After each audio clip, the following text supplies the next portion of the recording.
မင်္ဂလာပါရှင်လူမှုကွန်ရက်ပေါ်မှာတုံးလို့6ချစရာကောင်းတယ်လို့ရင်းနှီးစရာလဲကောင်းတဲ့သတင်းတစ်ခုဒီနေ့မှပြန့်နှံ့နေပါတယ်ဇွန်တွဲဟာအချင်းချင်းလက်တွေကိုကျိုးနဲ့တင်းကျပ်စွာချီနှောင်ပြီးတော့ရေကန်တွေကိုအတူတူခုန်ချသွားခဲ့ကြတဲ့ဖြစ်စဉ်တစ်ခုပါပဲဘာကြောင့်ဒီလောက်ထိပြပြသားသားဆုံးဖြတ်ခဲ့ကြတာလဲဒီဖြစ်စဉ်ရဲ့နောက်ွယ်မှာဘာတွေရှိနေမလဲဆိုတာကိုဒီနေ့ကျမတို့ channel ကနေတေချာလေးတင်ဆက်ပေးသွားမှာဖြစ်ပါတယ်ဒီဖြစ်စဉ်ကတော့ပြီးခဲ့တဲ့စနေရက်နေ့ညဘက်မှာဖြစ်ပွားခဲ့တာပါရေကန်အနီးနားကလေသမားတွေရဲ့ပြောပြချက်အရ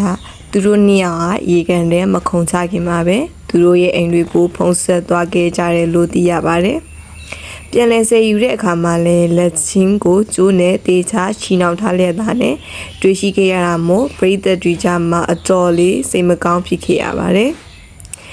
တေဆုံးသွားသူတွေကတော့အသက်26နှစ်အရွယ်လူငယ်တဦးနဲ့အသက်28နှစ်အရွယ်အမျိုးသမီးတဦးတို့ပဲဖြစ်ပါတယ်။အမျိုးသမီးကတော့နေဘက်ကနေရန်ကုန်ကိုအလုပ်လုပ်ဖို့ရောက်ရှိနေသူဖြစ်ပြီးအမျိုးသားကတော့မြောက်ကလာပါမြို့နယ်ကဖြစ်တယ်လို့သိရပါတယ်။သူတို့နှစ်ယောက်ဟာမခုတ်ချခင်အချိန်ထိရုပ်ရှင်အတူတူကြီးခဲ့ကြသေးတယ်လို့လည်းစုံစမ်းသိရှိရပါတယ်။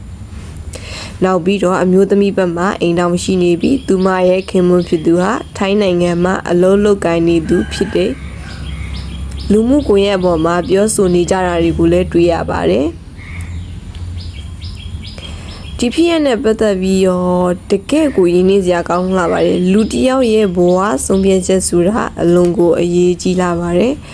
ဘလို့အကြောင်းအရာကြောင့်ပဲဖြစ်ပါစေအသက်ကိုစွန့်လွတ်လိုက်တာဟာပြဿနာတစ်ခုအတွက်အကောင်းဆုံးအဖြစ်မဟုတ်ပါဘူး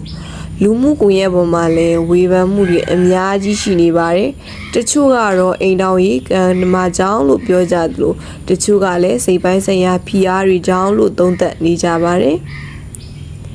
လူတယောက်ဟာစိတ်ပိုင်းဆိုင်ရာဖိအားတွေနဲ့ရင်ဆိုင်နေရတဲ့အခါမှာအနီးနားကလူတွေမိသားစုဝင်တွေနဲ့ရင်ဖွေးတိုင်ပင်ဖို့အင်မတန်အရေးကြီးလာပါတယ်။အခုလိုမျိုးကျွန်းနေချီပြီးဆုံးဖြတ်ချက်ချသွားတာဟာသူတို့ဘက်ကအလွန်အမင်းစိတ်ဒုက္ခရောက်နေခဲ့တယ်ဆိုတာကိုပြသနေသလိုပါပဲ။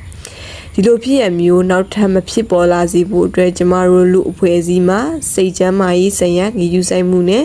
အချင်းချင်းနားလည်ပေးမှုတွေပိုမိုလိုအပ်နေပြီလို့မြင်မိပါတယ်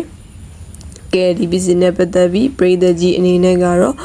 ဘလို့ထင်မိပါလဲရှင်ဒီလိုမျိုးဝမ်းနည်းစရာကောင်းတဲ့သတင်းတွေကိုကြားရတဲ့အခါပြည်သူတွေရဲ့ခံစားချက်ကဘလို့ရှိမလဲဆိုတာ